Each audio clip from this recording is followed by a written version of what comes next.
बुलेटिनच्या सुरुवातीलाच महत्त्वाची बातमी आहे। मुख्यमंत्री देवेंद्र फडणवीसांनी रिक्षा टॅक्सी चालकांना 1 वर्षांची मुदत वाढ दिली आहे आणि त्यामुळे शिवसेनेच्या मंत्र्यांमध्ये नाराजी असल्याची माहिती समोर येते आहे। उत्तर भारतीयांना दिलासा, मग मराठी भाषेला दुजा भाव का, असा सवाल विचारला जातोय।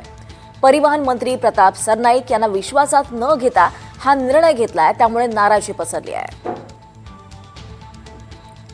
मराठी सक्तीला 1 वर्षांची मुदतवाढ मुख्यमंत्र्यांनी दिली आहे आणि त्यामुळेच महायुतीमध्ये मंत्री हे नाराज असल्याचं कळत आहे।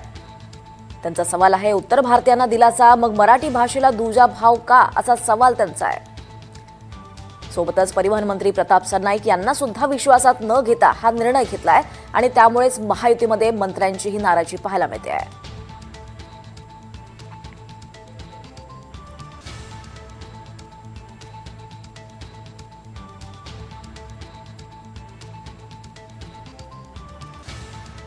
दरम्यान रिक्षा टॅक्सी चालकांना मराठी शिकायला तब्बल 1 वर्षाची मुदतवाढ मुख्यमंत्र्यांनी दिली आहे।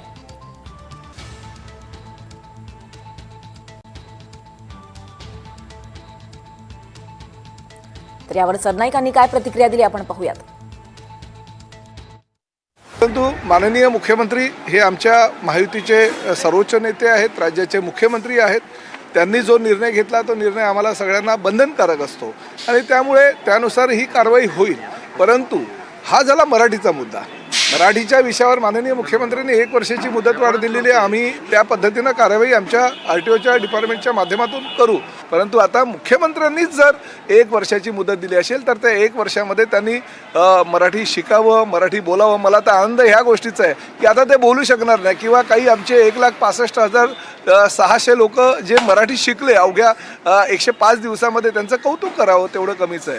त्यांना आता 1 वर्षाची वेळ मिळेल म्हणजे आता आम्हाला असं वाटायला लागलं की आमचे अमराठी रिक्षा चालक आणि मालक जे आहेत ते फटाफट आमच्यापेक्षा चांगल्या पद्धतीने वर्षभरामध्ये मराठी बोलू शकतील।